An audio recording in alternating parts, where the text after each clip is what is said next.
नमस्कार मंडळी, आजची आपली रेसिपी आहे गावरान चवीची चुलीवरती बनवलेली झणझणीत पिठलं आणि ज्वारीची भाकरी। त्यासाठी हा व्हिडिओ शेवटपर्यंत नक्की बघा। झणझणीत पिठलं बनवण्यासाठी इथे मी पहिल्यांदा गॅसवरती एक बिडाचा तवा ठेवलेला आहे गरम होण्यासाठी। हा तवा जड असतो त्यामुळे तापायला थोडा वेळ लागतो, म्हणून आधी तवा ठेवलेला आहे। त्याच्यानंतर मी इथे तुम्हाला साहित्य काय काय घेतले ते दाखवणार आहे। कांदा घेतलेला आहे, कढीपत्ता घेतलेला आहे, मिरच्या सुद्धा इथे मी घेतलेल्या आहेत आणि लसूण सुद्धा घेतलेला आहे, पण मी आधीच वाटण करून ठेवलेलं होतं त्यामुळे फक्त दाखवण्यापुरतं इथे घेतलेला आहे। 10 ते 12 मिरच्या, 10-12 लसूण पाकळ्या, कोथिंबीर मुठभर असं सगळं मी वाटून घेतलेलं आहे।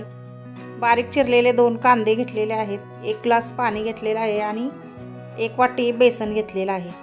इथे आता आपला तवा गरम झालेला आहे, त्यामध्ये 1 ते 1.5 चमचा म्हणजे पळी तेलातली असते ती तेल टाकलेलं आहे। तेल चांगलं गरम झालं की त्यामध्ये अर्धा चमचा मोहरी टाकायची आहे।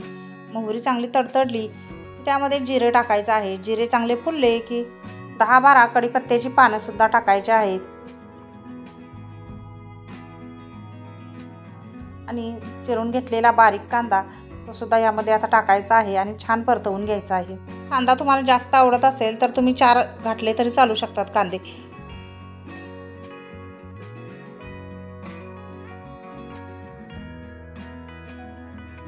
कांदा इथे छान भाजलेला आहे। आता यामध्ये मिरची, कोथिंबीर आणि लसूण बारीक करून घेतलेला आहे ते टाकून घेऊया।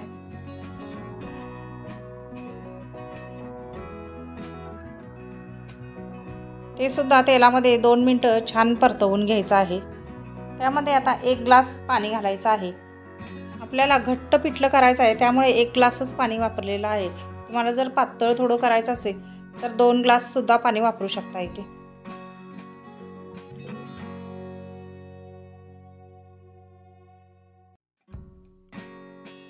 पाण्यामध्ये चवीनुसार मीठ टाकायचं आहे आणि पाव चमचा हळद घालायची आहे।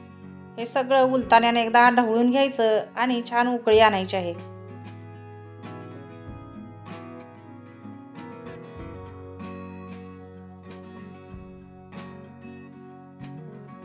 पाण्याला चांगली खळखळ उकळी येऊ द्यायची।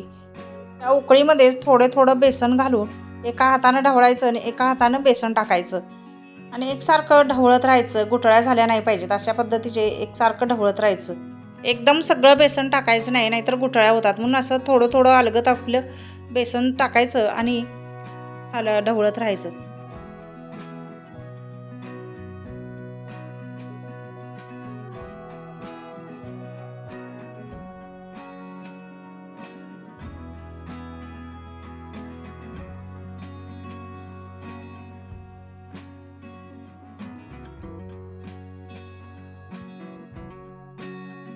बघा इथे एकसारखं मी ढवळल्यामुळे किती छान झालेलं आहे पिठलं। त्यामध्ये आता एक आपण सिक्रेट पदार्थ टाकायचा आहे। पिठलं पूर्णपणे बनवून झाल्यानंतर ह्या स्टेजला इथं आपण 1 चमचा म्हणजे 1 पळी तेल घालायचं आहे। हा आहे आपला सगळ्यात सिक्रेट पदार्थ पिठल्यामधला। यामुळे पिठल्याला खूपच छान चव लागते। तेल टाकायचं आणि त्याच्यावरती झाकण ठेवायचे, 2 ते 3 मिनिटं झाकण अशीच ठेवायची।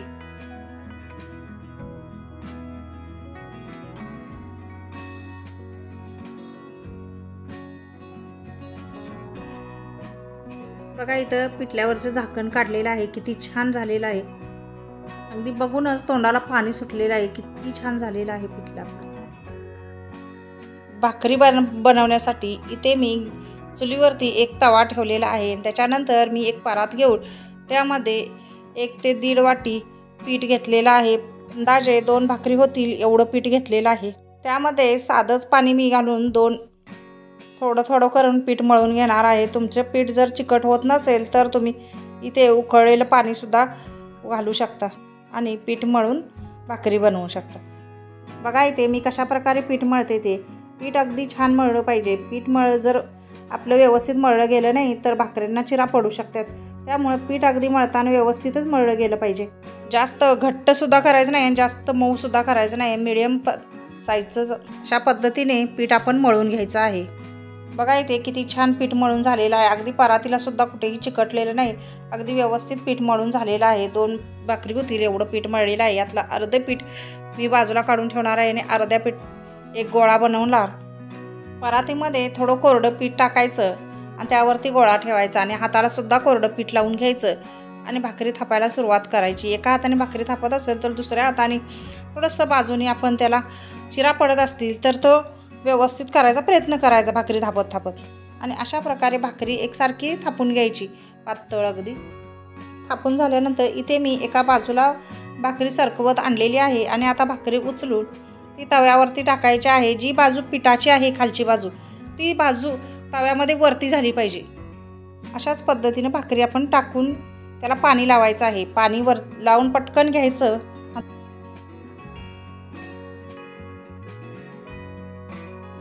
थोडंसं भाकरीवरचं पाणी सुकल्यासारखं झालं की भाकरी लगेचच पलटवायची. अगदी ओलसर आहे तोपर्यंत पलटवायची नाही किंवा जास्त सुकू पण द्यायची नाही, नाहीतर चिरा गेल्यासारखं होतं. उलताण्याच्या साहाय्याने सगळ्या बाजूनी भाकरी आधी मोकळी करून घ्यायची आणि पटकन पलटवायची आहे. याच पद्धतीने दुसरी भाकरीसुद्धा मी थापायला घेतलेली आहे. बघा इथे तुम्हाला जर नवीन शिकत असाल तर भाकरी थापायला परातीमध्ये येत नसेल तर दुसरी प्रकार म्हणजे आपण पोळपाटावर सुद्धा भाकरी थापू शकतो. त्यावरती छान भाकरी थापायला येते. त्यामुळे तुम्ही त्याच्यावर सुद्धा भाकरी थापली तरी चालू शकते. तव्यामध्ये भाकरीची मागची बाजू छान भाजून घ्यायची आणि नंतर तव्यामध्येच परत पालती भाकरी घातली तरी चालू शकतं. म्हणजे तिकडून सुद्धा आपण चांगली भाजू शकते. किंवा चुलीतला थोडा निकारा बाहेर काढायचा आणि भाकरी चुलीला लावायची. अशी सुद्धा खूप छान होते, कुरकुरीत होते. तिला सुद्धा अगदी खमंग लागते. त्यामुळे अशा पद्धतीने भाकरी जरी बनवली तर खूप छान लागते. आता दुसरी भाकरीसुद्धा याच पद्धतीने मी भाजून घेणार आहे. बघू शकता इथे आपली भाकरी किती छान भाजलेली आहे. पहिली भाकरी जी आहे ती इथे आपली भाजून झालेली आहे. बघा किती छान झालेली आहे.